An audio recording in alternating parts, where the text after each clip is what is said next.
At 6, high winds and weather warnings force the cancellation of Edinburgh's Hogmanay celebrations tomorrow night. Thousands of tickets have already been sold for what is normally one of the biggest outdoor celebrations of New Year's Eve in the world. High winds and extreme weather have forced the cancellation of Edinburgh's world-famous Hogmanay celebrations on New Year's Eve. This is what the streets should have looked like tomorrow night, with tens of thousands of tickets already sold. But organisers say they've been unable to continue with preparations for the outdoor events both today and tomorrow.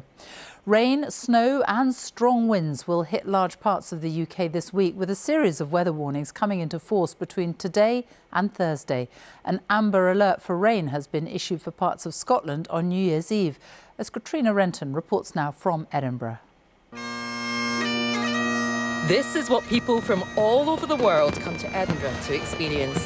This was Hogmanay last year, and preparations were taking place today for the famous street party, concerts due to be headlined by Texas, and spectacular fireworks.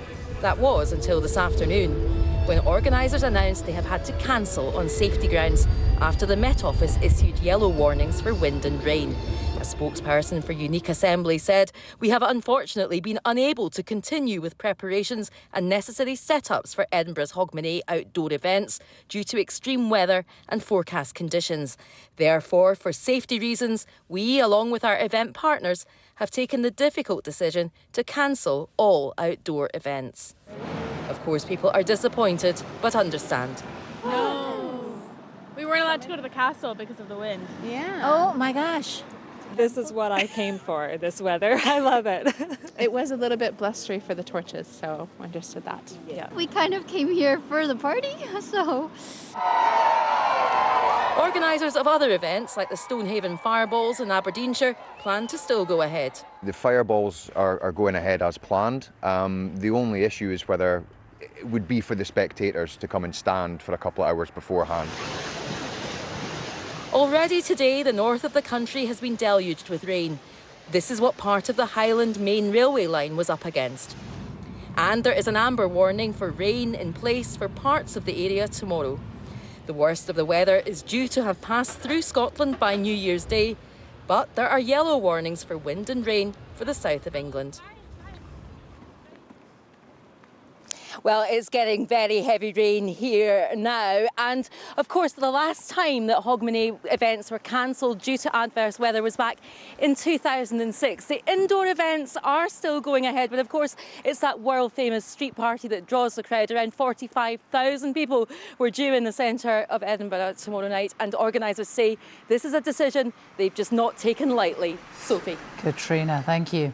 Good evening. It's been 4 days of chaos for people hoping to fly in and out of the capital. This weekend's foggy conditions have seen nearly 300 flights cancelled and thousands of Londoners stranded at Gatwick Airport. And now there are gale force winds on the way. Rosie Barnett joins me now. So, Rosie, were things any better today? Well, those flight restrictions that have been causing major headaches across the weekend for travellers have now lifted, but the flow-on effects continue. Despite the weather clearing up, EasyJet cancelled 20 flights in and out of Gatwick today, and they say that is because of that knock-on effect. Now, the disruption began on Friday, with most London airports affected. Come Sunday, though, all but Gatwick had returned to normal. To make matters worse, yesterday was the busiest day of the festive season at the airport. They had 396 flights due to depart. 69 of these were cancelled. At the airport earlier, some travellers said they still didn't know when or if they'd be able to get away.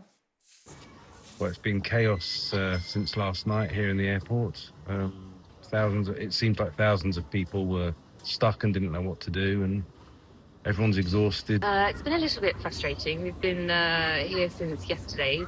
We were delayed 4 hours yesterday, then the flight was finally cancelled, and then today we were also cancelled, and hopefully we'll get on a flight in 5 hours. Now, EasyJet and Gatwick have both apologised for any inconvenience, but the airline says its highest priority is, of course, the safety of its customers and crew. OK, so looking ahead now, New Year's, people coming in, going out, what's things going to be like for them? Yeah, well, while Gatwick does say things are back to normal now, it may not be the end of the weather-related issues. There are warnings in place across large parts of the UK over the next few days, including a strong wind warning here in London on Wednesday. And the Met Office has warned that there is a chance of cancellations on rail, air and ferry services when that hits. OK, Rosie, for now, thank you.